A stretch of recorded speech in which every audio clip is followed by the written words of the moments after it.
Now, I'm a huge fan of AliExpress, and over the past few years, I have bought a ton of stuff from them. And every now and again, as I'm browsing, I see lots of advertisements for games consoles, which got me thinking, what's the cheapest console I can find on AliExpress? And having done a bit of a search, I bought it. And a week or so later, this arrived.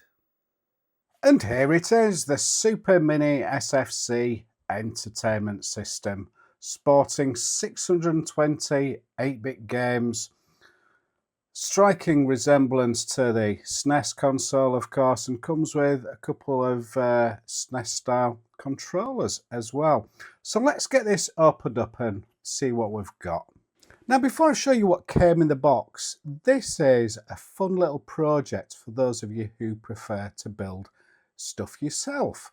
This is the picoNes, and I've done a video on this previously, and it is a Nintendo Entertainment System emulator running on a Raspberry Pi Pico.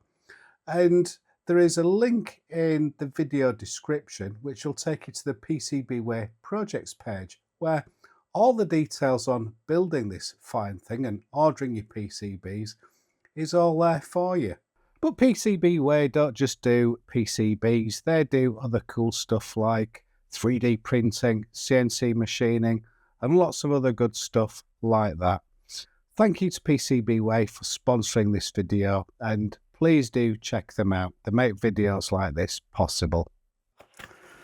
Right, user manual, which we probably won't use, list of games, a composite lead, the console itself, got a power brick, and they did include a UK adapter and controller and a second controller.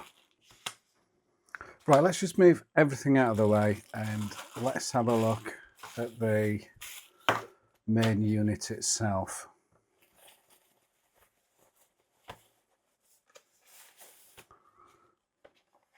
Now, it feels as light as a feather. We've got the two controller ports on the front. Looks to be the standard 9-pin type.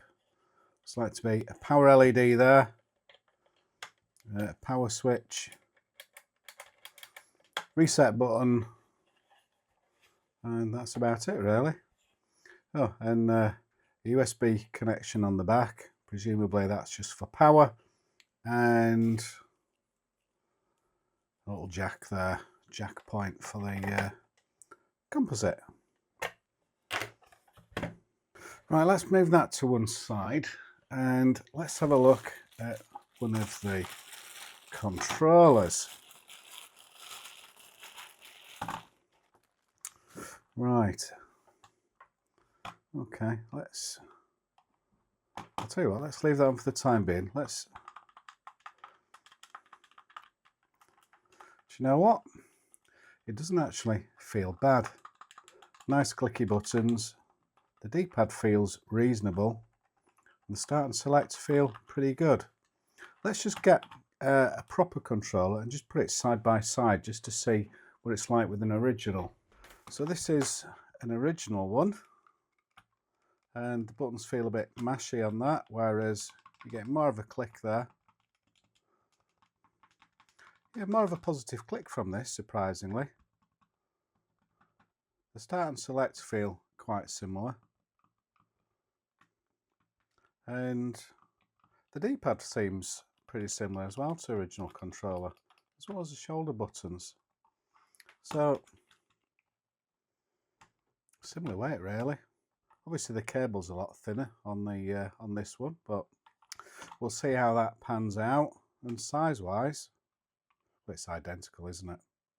It's all but identical. Right, I've got everything connected. Let's power it up, and it's working, which is a very good start. And we're straight into the game selection menu. I don't think we need to worry that it's a composite output. I don't think we'd see any benefit here from HDMI, that's for sure. Now, And just press right and scroll through all the games. Scroll through these quickly.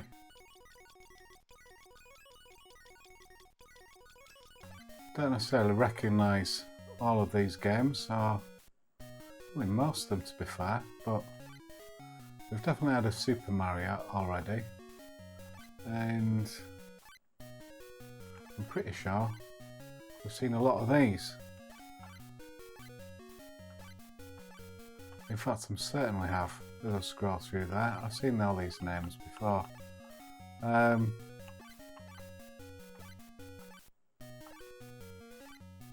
I'll double check this, but it looks to me like these are all repeats, and I think, yeah, I think it's probably going to be more like 310 games. I think everything else is duplicated. Yeah, this is back to the start. We've seen all these. Yeah, it looks like it's a bit of a con, really. There's maybe 310 games, and the rest are duplicated. Right, let's give one or two a quick whirl and see what they play like. Right, let's try Defender. Defender 2 it says on there.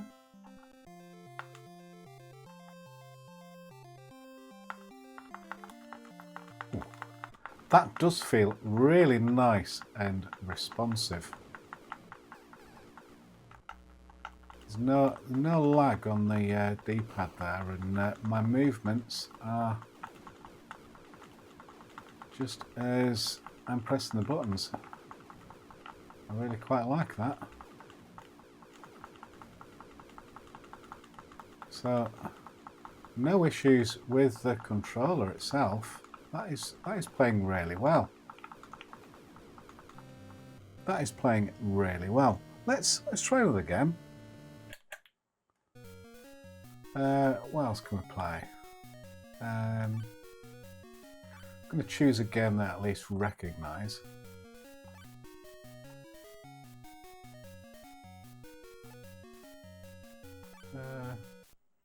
Pac-Man. Let's do Pac-Man.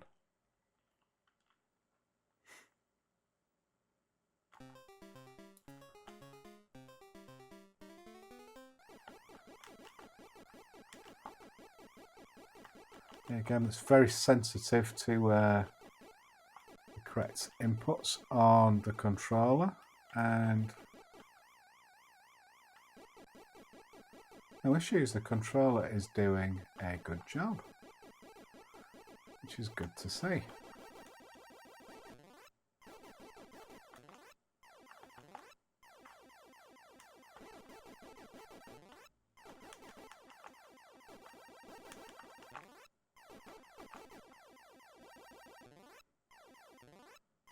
Yeah, no issues there whatsoever. Let's try something else. What else should we go for?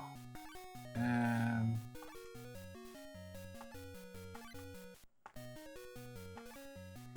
sure I saw Gallagher somewhere.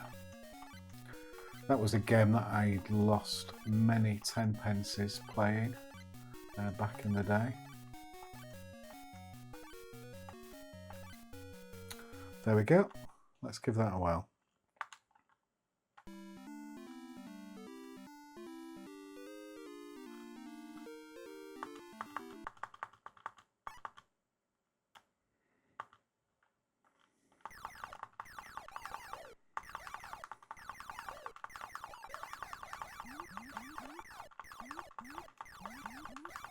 Yeah, that does play really nice.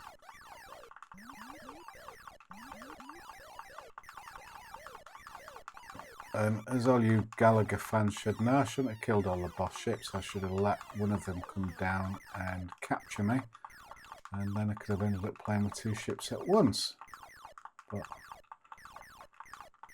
never mind. No, that plays very nice indeed.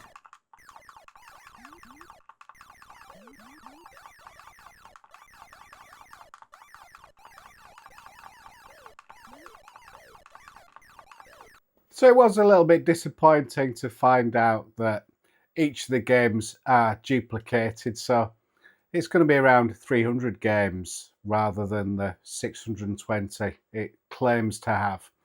So I thought I'd connect it up to my PC and see if it would recognize it and I could edit and alter the content. But when I've plugged it into my PC, it's not recognized the device at all, doesn't recognize that anything's connected up to it.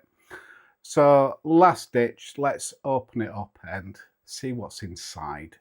Opening it up is pretty straightforward. We've just got the little rubber feet to take off underneath and the 4 screws there, and then the top just comes off pretty easily, he says. And inside we've just got the single board, and then we've got another board just for the controller ports and the power switch and whatnot. But I think the only way you would be able to, I thought there might be another USB port or something where you could program it from, but that isn't the case. I think the only way you could change the content of the chip would be to desolder it and connect it up to a programmer, which isn't something that I'm going to attempt to do, to be honest. It is what it is, isn't it? So how much did I pay for this thing, and is it worth the money? Well, I paid £7.40 for that, and that includes the shipping and it includes the VAT to get into the UK. Would I recommend buying one? Well, ultimately, what you are getting is an NES emulator. It's nothing more than that. And there are plenty of other ways of emulating the NES. The downside to this is, I think whatever games are on there, you are stuck with. I don't see any easy way of updating that. And unless there are games on there that you particularly want to play and you don't want to go to the hassle of doing anything other than plug and play, I'd probably suggest spending a little bit more money and buying something with a removable SD card or whatever. Some way of updating the content that's on there to your preference. But having said that, there are some games on there that I've really enjoyed playing, and I've spent hours and hours messing with it.